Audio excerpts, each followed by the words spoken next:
Know this. Introducing the original blood clot podcast, not players. Soothing Semantics. Special dedication all the way from New York. Boom. Yeah, man. SWOT Semantics. Yeah, me know. Boom. Soothing Semantics. Yeah, me know.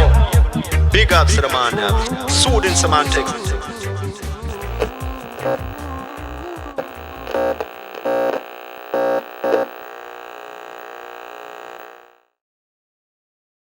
Happy Monday, boys and girls, ladies and gents, Yo, dudes and dudettes, Hebrews and Shebrews, non-Hebrews and non-Shebrews, people of the book, people of the not book. it's Soothing Semantics. Soothing Semantics. Soothing Semantics. Rafi Pinsky, your host, and your special guest, Mel Biala. What up? Repping the land, you already know. 5'7" of sexiness. Get And me that's some of on that. a good day. No, it's on every day. It's on every day, baby. Well, every day is not a good day. So, Rafi, how are you on this fine evening? I'm doing pretty swell, my dude. Interesting. Yeah. So, is this show sponsored by GNC with the performance in the protein shake? Or are you just guggling that protein? Just guggling. It will be at some point. He's a protein guggler. Okay. So I'm getting my protein. Had a good chesticles and truss up workout. Mel, did you work out today? I did not work out today, actually. I did a lot of mental gymnastics. Yeah. You've been running around my heart. Oh Running my circles. gosh. Oh, stop. Running circles around my heart all day. Stop. Yeah. So basically, we did a sode before this. We were a little bit. I was a little bit stoned, so I wasn't very coherent throughout the 45 minutes. But we will be putting out a rather entertaining and deep episode today. So a couple of things I wanted to discuss with Melvin before we do anything. What's up, man? What's gooch? I like you. I like you too. Yeah. Should we turn the cameras off and elope? Should we elope to Vegas? I'd rather have them on. Hmm. But long story short, man, what do you plan on doing once you get back to Cleveland? I'm not quite sure, honestly. I might go for some blood work. That sounded like 60 there for a second. Might have some cottage cheese and canned peaches. I'm not really quite sure. I'm not really quite sure just yet. I got some things to kind of figure out. I want a trip to Maine, perhaps, but I got to speak to them a little bit more about that. There's a lot of things in flux, but hopefully some big things coming up along the way with work and stuff. And I'm a little apprehensive, but I'm excited. I guess we're gonna see what the future has, for the next couple weeks or so, and hopefully get things a little bit cemented. I might go to New York for the weekend to date a lovely young lady, perhaps. Ooh, perhaps, but we'll see what happens. What about you? What are your plans going to be when I leave Florida? This is about you, baby. What it's about? It's all about you. There's something about you, though. No. What about you, Rafi? What are you going to do this week after I leave? And your roommate comes back, and Yoni. I know, dude. He's good to have around, man. He's always in his boxers. For all of you that obviously don't know, my roommate does not wear pants. He doesn't really wear shirts either. So it's nice. It's pleasant to come home from a long day of work and see those nips. I always thought that Those was like boxers. a TV show thing where people just don't wear pants on a regular basis. You got to think about it. It's extra work. It's the laundry and when you have the sack itch. You know what I mean? Like you get that. Obviously, Do you remember Gold Bond? Do people still use Gold Bond? I like Gold Bond. Gold Bond was like I just used the regular baby powder. Gold Bond. I Was remember like I remember Yeshivas. as a kid, my grandmother used to be like, "Did you baby oil? Did you what was it called? The baby baby powder? Did you baby powder your balls?" And I was like 12 years old, and I was like, "But I barely see them, Grandma." She's like, "Powder them up, just lather them up, and just just like Testing 1, 2, 3. And it was good. There was really never moisture, and also like once in a while now, like I'm just like I gotta run somewhere, like I don't know. I have to like go get a Gatorade. Like I have to go. What did you do in the army? Were you a Vaseline guy in the army? Did you use Gold Bond? So here's the deal. Vaseline was a bad idea.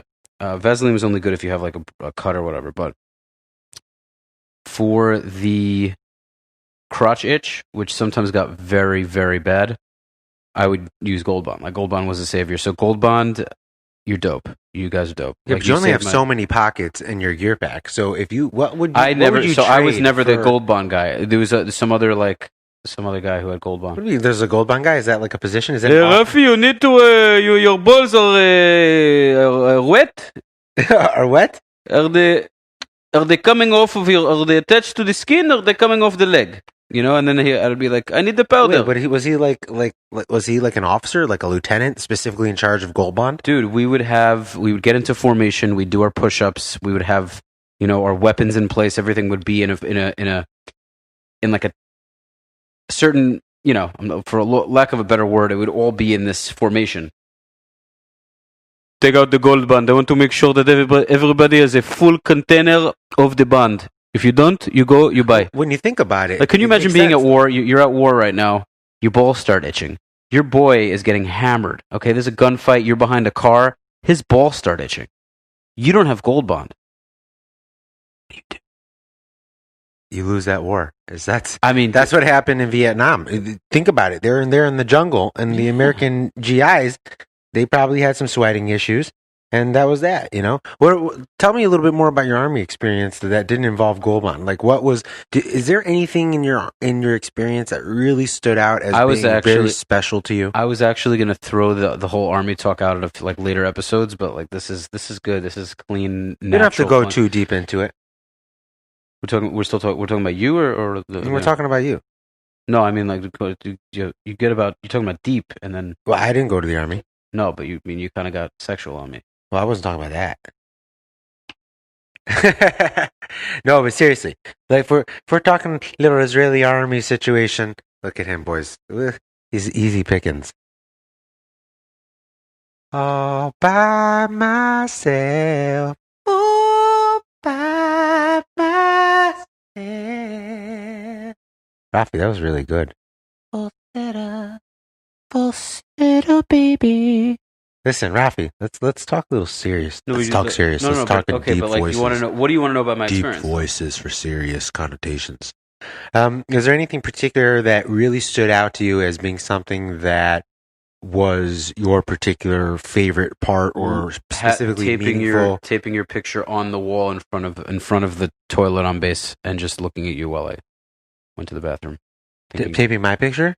Yeah, I had a picture of you, kind of like this, where it's like awkwardly taped on the corners. That's really nice. Actually, I think we have a copy of the picture right here. Oh, stop.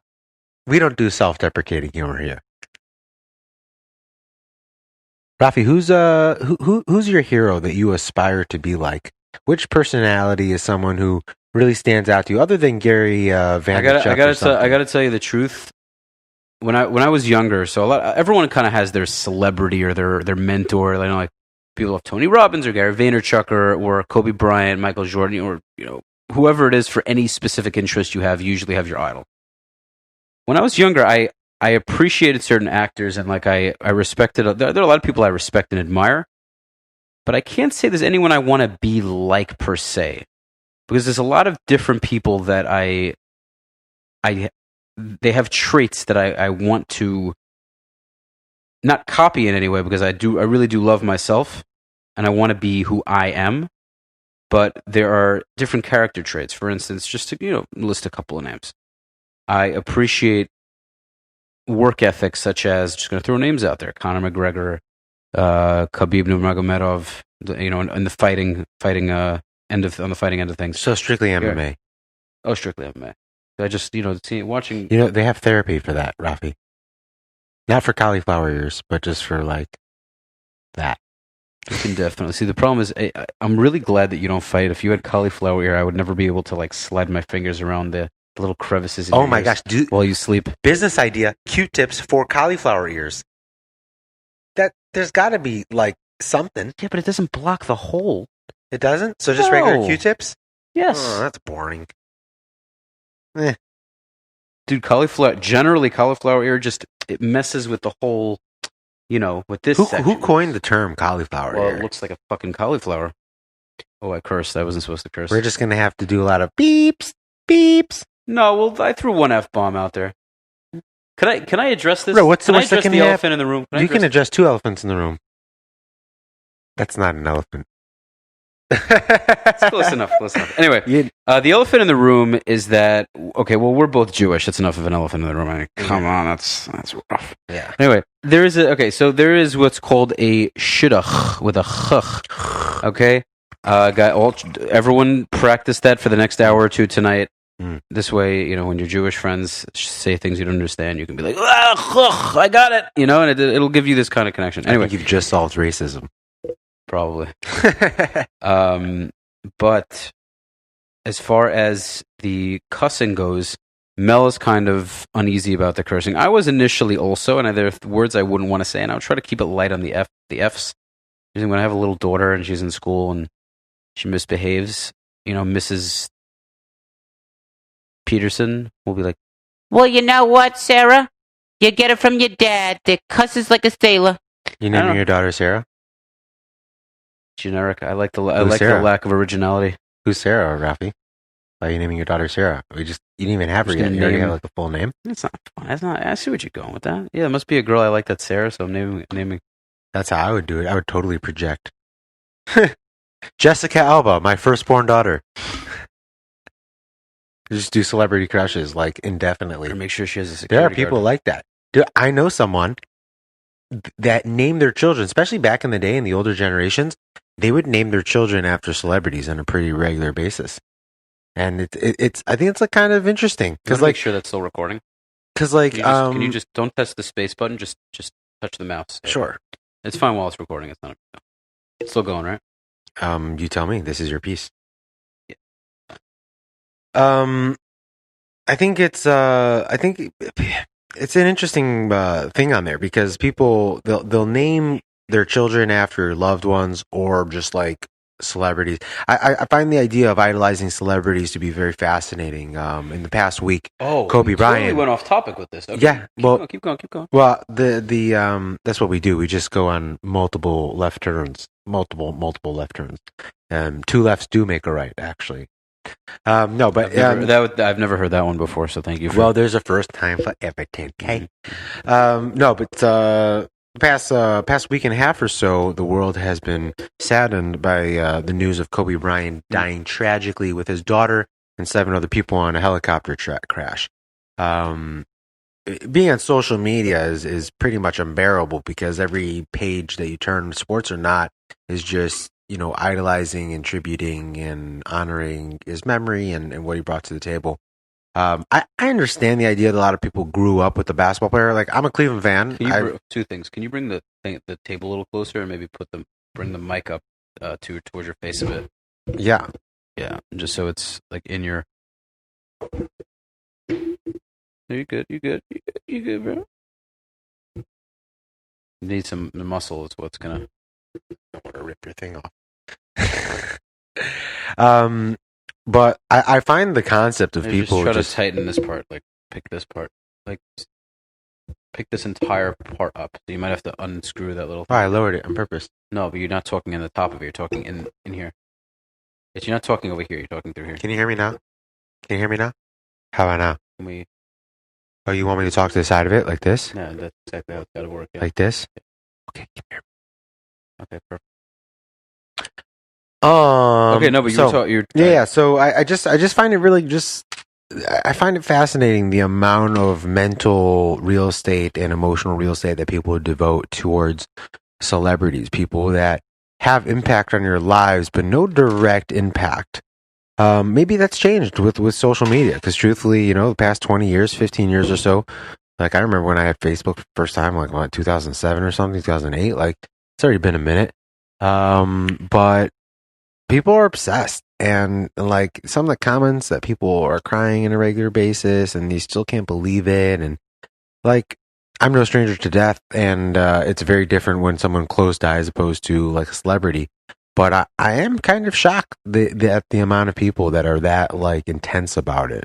And do you want to share your story? No, I don't really want to talk about that. But I'm just fascinated by the amount of stock people put in celebrities and in their role models. Meaning, like where I think where you were going with, you're going to pick different good things from each person that you admire to gain a perspective or to gain a way of looking at something, I think is a good way of doing it. But I think the fascination with certain celebrities it really blows my mind. I'm fascinated by even the concept that people are that involved in a celebrity, whether it's Kobe Bryant or Elvis or Michael Jackson. I'll tell you what I'll tell you what I think it is, because when I was younger, I never really cared that much. Meaning I admire like I said earlier, I admire a lot of people, a lot of their successes, I really do. And I understand why people want to emulate them and be like them, and it's great. But there's a degree to that. There are some people that literally wish they could be that person, and I think you really miss the boat when you're in that position. And I get it. You see, you grew up in a poor situation, or you're not as attractive as they are. You don't have as much money as they are, and you see them in the limelight, and they have it all, and everything's so wonderful. You don't see what's going on behind the scenes. You don't see the negative sides. It's not even about the negative or the positive per se. It's about you being dealt the hand you're dealt and making the most of it. Now, it sounds so cliche. We hear these things all the time. But what do you really gain by being so invested in someone else's life? Because the sad reality is Kobe didn't know these millions of people who are losing their minds over his death. It's a wonderful thing that he made such a big impact on people's lives, and I don't want to take away from that. But at the end of the day, everyone else has their own life. Yeah. Like, to take put so much stock into somebody who's gone now, I think it's a waste of time. Now, if you were really close to him, if you were a relative, or you played with him, or you had a relation with him, it's very different, and I get that, because he really you knew him. But for someone like me, I don't know the guy. Do I respect him? I respect his work ethic like crazy. I mean, he was a hell of a player. Seemed like a good guy. I have nothing bad to say. I don't know the guy. But do I think about him on a daily basis? Not at all. Somebody texted me today about that they were having a debate in class about whether, because he had some controversy with him and that chick in Colorado in like 2003 or 2006 or something. And I have an interesting point to make about that, but yeah, keep going. Are you sure you want to go? You want to go? Do you want to go? You want to go? Well, so they asked, was he a rapist or was he a legendary basketball player? And my response was both, maybe. like meaning we're just humans. What made him extraordinary was not the fact that he played sports and that he was really good at it. What made that situation extraordinary was the fact that he was good at sports and he made money. If money wasn't a factor, if he was just a kid on the court, if he was just a kid in our class growing up who was just like really good at basketball, you probably wouldn't know much about that, Rafi. But there's probably a kid in your class that was really good. I was actually a decent ball player. I was terrible. I was like a passer and a defender. Not great. I was never great, but I was good at dribbling the balls. Wow. No, but basketball was actually the only sport I really gave a damn about. When I was younger, I played, and then I met women, and they took over. They took over the interest of ball for some weird reason. Interesting. Yeah, but I'm surprised that you're not much of a sports guy, because I feel like it would kind of like go together with the rest of your personality to be involved in sports. So here's I got very into UFC. I like it a lot. I'm not die hard, but I definitely enjoy it a lot. It's just like violence. Yeah. No, I definitely. There's a part of me that does like violence. There's no debate about it. I don't promote it, but first of all, everyone likes violence to a degree. Some people are more open about it, and some people are like, oh, yeah. Everyone wants to see Keanu Reeves shove a fork up someone's like nose and then rip his nostril out and then feed it to his like dog. Like, people like to see the most violent, insane shit on TV. But if it happens in front of them, or like they know about it personally, it's horrible. But as long as it's not real and it's not a movie, do you think that's why people are so fascinated with? Oh, humans love these things. Like, why do you think people are so into gladiators and people? But even the TV shows nowadays. You ever notice the TV shows nowadays like are very largely centered? In general, they've always been centered like this. So I think lately it switched around a little bit. Especially in America, by the way. But, how America it promotes peace so much. Meanwhile, they have their noses in everyone else's business. They're the big daddy, the big papa. But at the same time, our movies are the craziest, most. Well, yeah, we're the best. We have to overdo everything. We're still, like, regardless of politics and stuff, America is still respected as being the best marketing in the world. Nobody does marketing like Americans do. Sure. Regardless of whether people agree with us politically or not, it's nothing. It's not the same thing as, oh, we make better cars. It's not that kind of argument. it's people understand that when it comes to marketing, consumerism, America. I don't know if you've ever had a chance. I don't know if CNN, I don't know if a letter network could theoretically produce or co-produce something, but Netflix came out with something called they had different decades, the 70s, the 80s, the 90s, the 2000s, and they would go pretty much throughout those decades in the course of that season or that episode. I think it was a season. I think each season was its own decade. And they would go through the various different big events and things that shaped up that decade. And what I've noticed is that with the 90s and the 2000s, it largely centered around TV. The 80s, the 70s, I believe there was a 60s. I don't remember. What do you mean by often. largely? What do you mean by that? Because how is it different now? So for example, when they were doing the season on the 70s, they were discussing the Vietnam War. They were talking about politics, but they were also talking about the advent and the widespread usage of debt and credit cards. Because before credit cards, your debt was pretty much, hey, I went to the neighborhood grocer, and if the owner was nice and he was a charitable guy, he gave me, credit. Credit, right. But most of the time there wasn't this concept of credit. Like if you didn't have money, you were screwed. So there was a lot of good to be done with credit and credit cards. But people, and especially now, people have really gotten buried under different, mounds of credit issues. How does this but how does the credit every decade was something else, and they would talk in the 70s. They would talk about American consumerism and credit cards and electronics getting big, and then the 80s was electronics getting bigger, and the U.S. Contra problem with Reagan and Iran and everything back in the day, or maybe that was the 70s, but when the point was really, as it got to the 90s and the 2000s, most of the season of those decades revolved around TV and entertainment. Meaning they weren't talking about some of the other stuff. They just kind of went straight to entertainment. And if you look at the TV shows now, they've been very superhero oriented for several years now, which I think is very lazy, lackadaisical writing and producing. Why would you say that? That's a big thing to say. I think that takes a lot of work. Yeah, I didn't think it doesn't take a lot of work. I think the writing, it doesn't take a lot of work, especially because the writing's already there. Essentially, the comic books have been around for Marvel and DC forever. I hear that, but I would have to disagree. I think that it takes a lot of creativity to put these things together. Well, some of them, to be honest though, I'm not going to go hard in an argument because I'm not a big comic movie whatever guy. I'm just not that into it. I do think we're getting a bit off topic though. We're just going all around. But anyway, that's what people like, that kind of violence, because Americans are into lawyer shows, cop shows, firefighter shows, and rescue stuff. They're into the violence. People love case files. Well, you know what it also is? You know what also is? They're fascinated by it. You know what it also is? People generally, now that we live, for the most part in America, we lived in civilized societies, we don't encounter anything that crazy within our daily lives. Correct. Fight or flight used to be a pack of hyenas might eat us alive. We're running around with spears and little leaves on our crotches, which sounds kind of fun in a weird way, huh? Yeah, maybe. Especially with you, I'd have around with sharp objects like spears. I'd have a blast spearing you in the ass. Oh wow! Thank you very much. Chubby unicorn. I'll make sure to send the memo to Mamoil.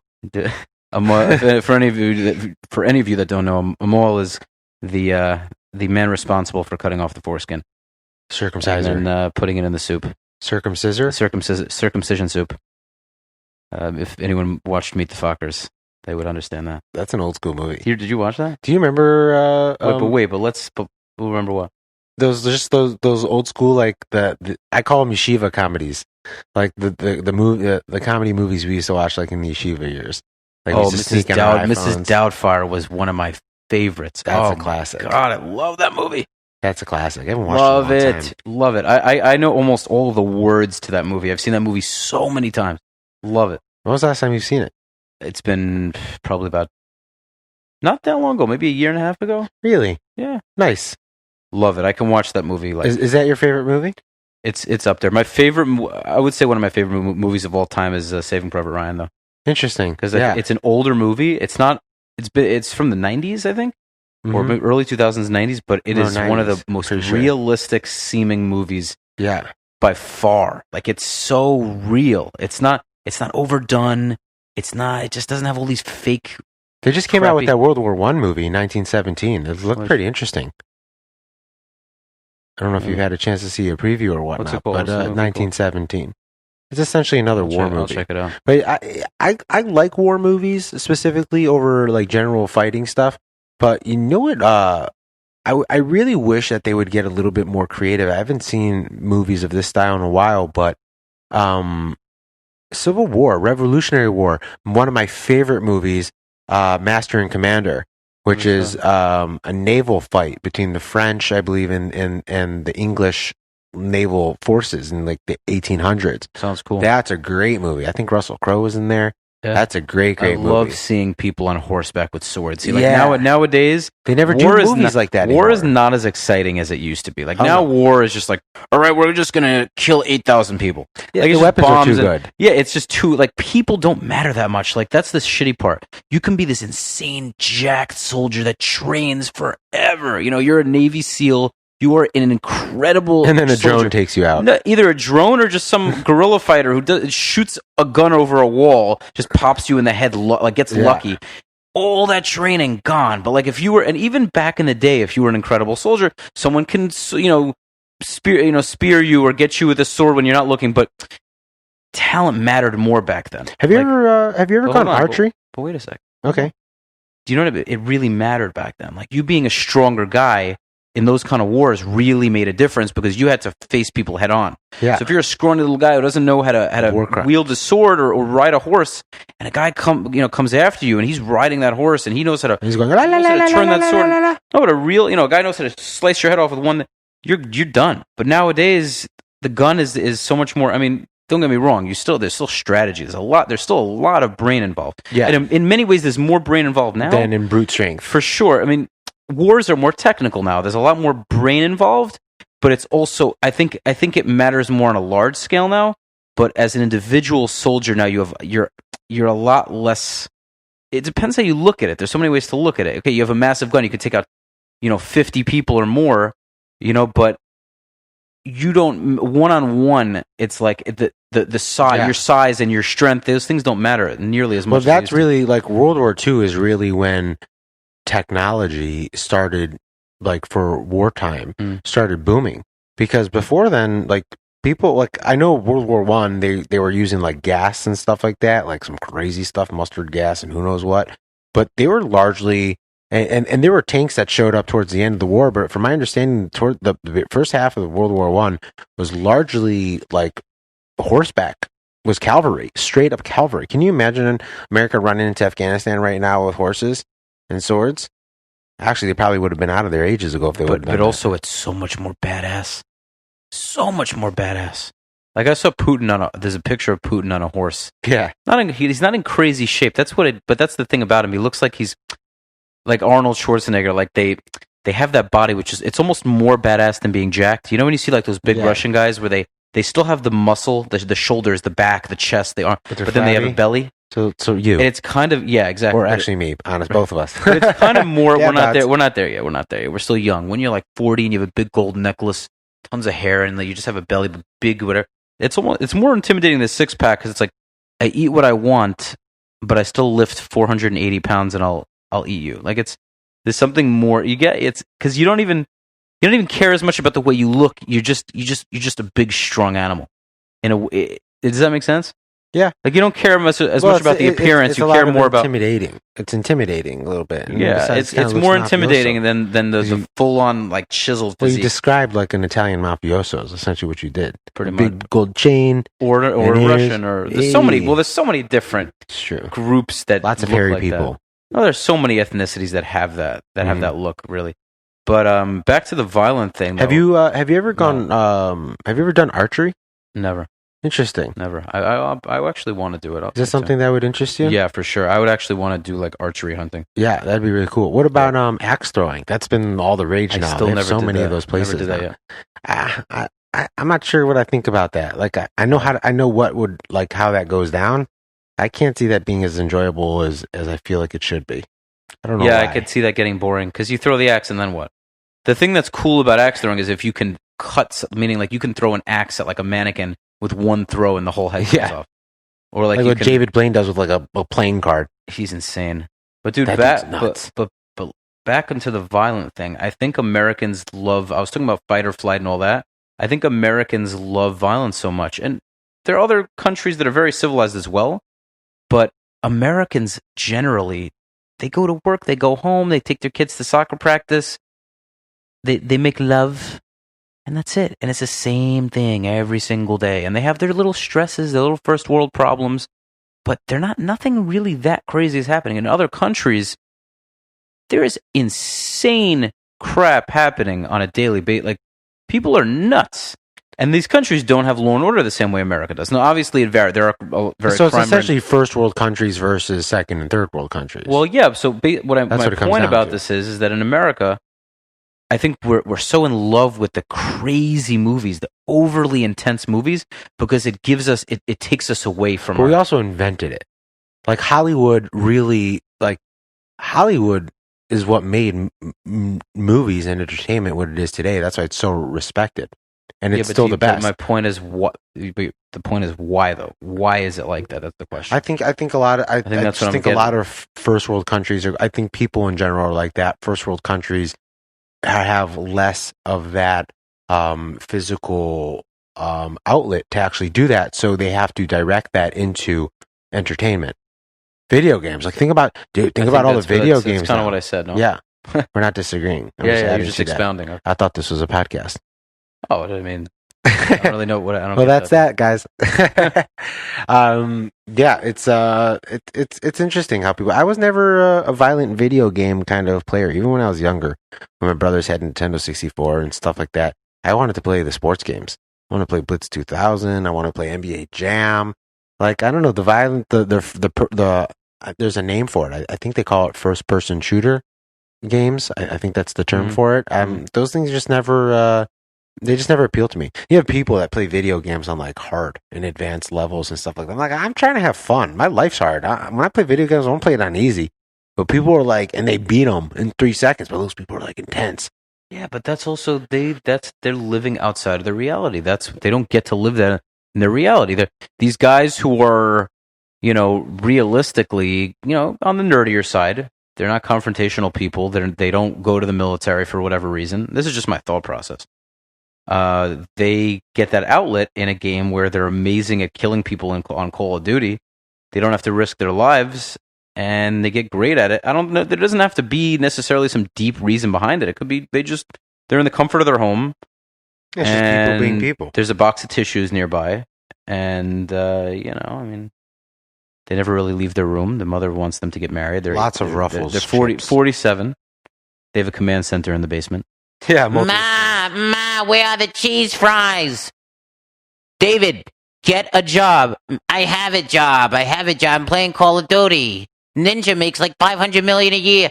You're not fucking Ninja. Come on, get upstairs and get your fries. No, Ma. This is pretty much what happened. Wow, that was really spot on. I'm pretty much just acting out your life right now. Thank you very much. We don't have a basement, only closets. Lots and lots of closets. No, but you know what?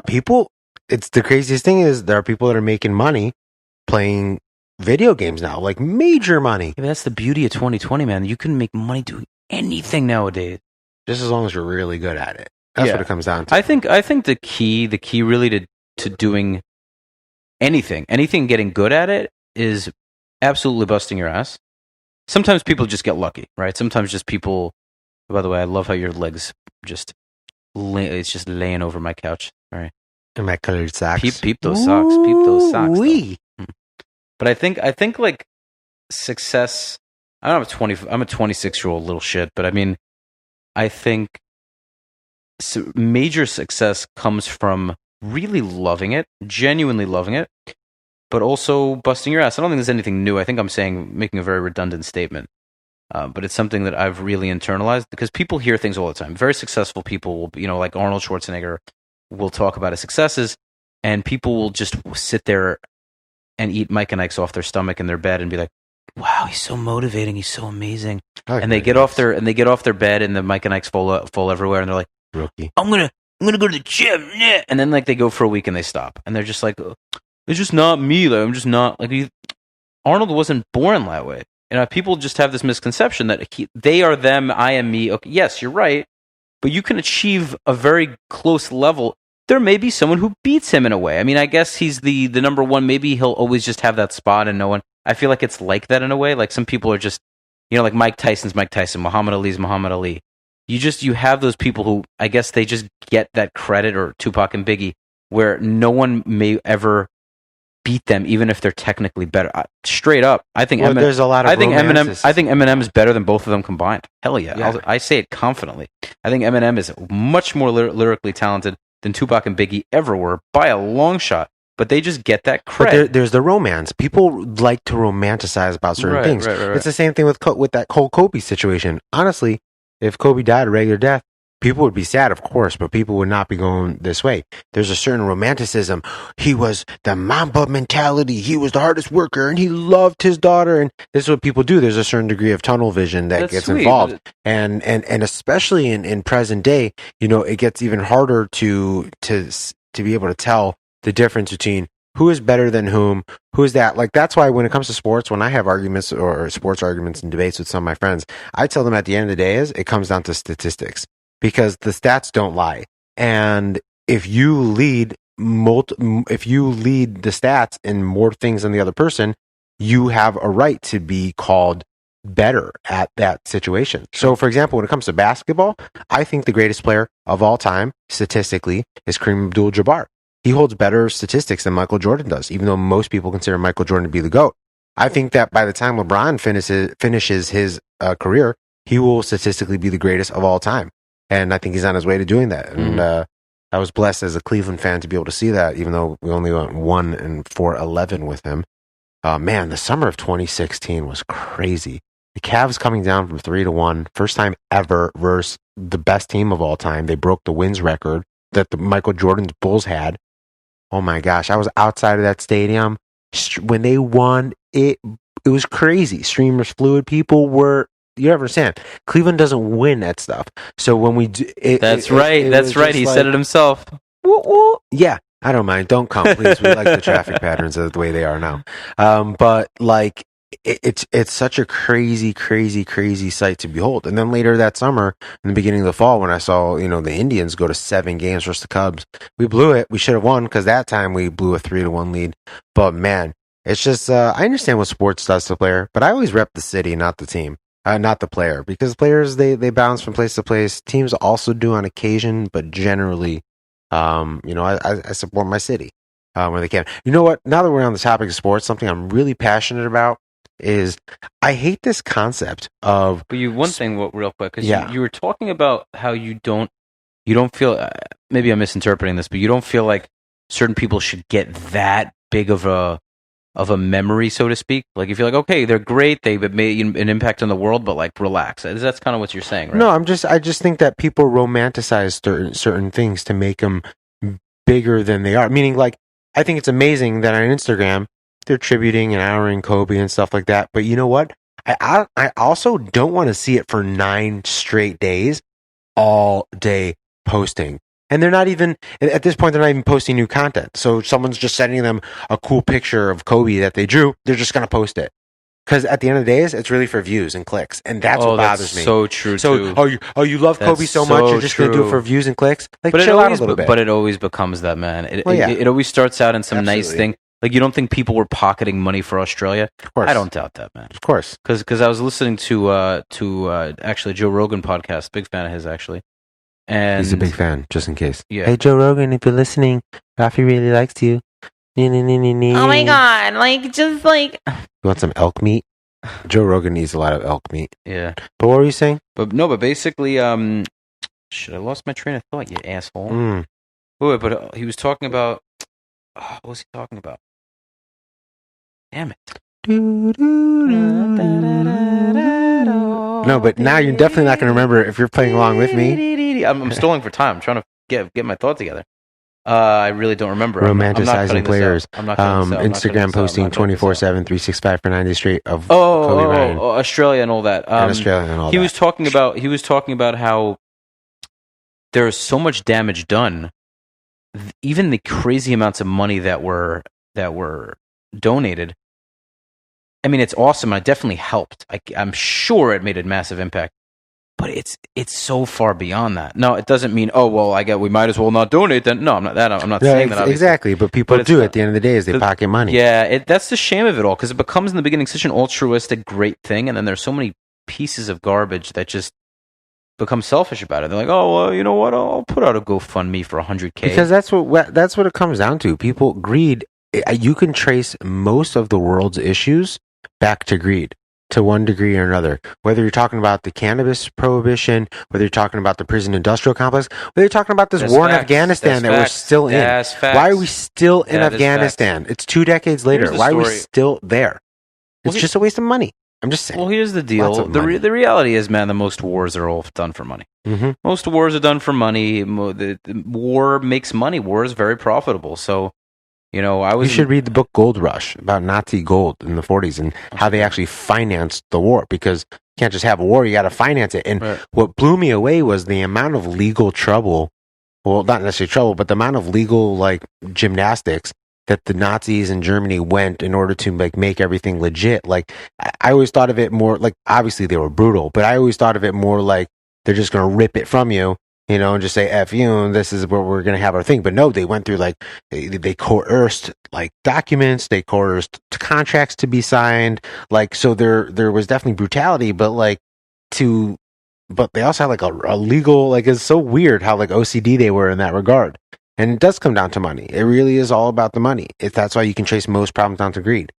That's why I'm for me is from a work perspective, I just want to do something that I enjoy and something that'll make me money. I'm not looking to be rich. Some people want to be rich, and that's okay. But for me, it's so much trouble. Obviously, it's not supposed to be between two extremes, whether you're being poor or dirt or bloody rich, but just somewhere in the middle. Somewhere just comfortable where you can just enjoy your life and do what you want to do and do what you like. Obviously, money gives you options, but. That was special. I think you should write a book about that. I'm going to write a book about that. I've been telling him to write a book about it. He's still not writing a book about it. What should we call the book? Rafi Won't Stop Bothering Me. That's a great idea. That's a great title. I won 15%. That's a better name than Soothing Sensations. Soothing Sensations. It's called Rafi forced me to write this book. Soothing Sensations. Yeah, but as far as money goes and all that, the craziest thing about all that is, aside from the money, I think a massive motivating factor to all of these money earning, wars and this and that, all this politics, which is mostly done by men, I think. It's just, men are generally world leaders. It's in some crazy way, and I'm not the first person to say this by a long shot, to impress some woman. I feel like all these dictators, like Kim Jong-un sees this, hot girl at a bar, whatever it is, and he's like, oh. Do they have bars? Whatever they probably don't. They don't even have protein bars in North Korea. Whatever it is, he probably just starts this crazy shit because there's some girl he likes, and he's like, well, I'm the dictator, so I'm gonna, Long story short, a lot of things are done for money. Mm-hmm. And men do very stupid things for women. Mm-hmm. And it has been an absolute pleasure having you on the show, man. Thank you very much. I appreciate it. Pleasure having you here in Miami to entertain me. Muchas gracias. And give me foot rubs and tickle tortures. Tickle, tickle. Tickle, wickle. You might not turtle enough to be a turtle. Turtle. You ever watch Master of Disguise? Yeah, but not for a very long time. Itamar's a big Master of Disguise. Shout out to you, Really? Itamar. Is he really? Yes, he is. Big comics fan, Marvel fan too. Interesting. Yep. Interesting. Right? Fascinating. You should talk to him about that. I think we should call him right now. No, but we're at the end of our show, and he's not that important. I don't like him that much. Wow. So, ladies and gentlemen, boys and girls, people of the book, dudes, guys, people, ladies, you know what I mean? You already know. You already know. It has been a pleasure. Melik. Until next time, Mm-hmm. this is Soothing Semantics, your host, Rafi Pinsky, Mm-hmm. and the guest, Mel Biala. Toda. Ta-ta, my dude. Which is Peace, guys. gracias.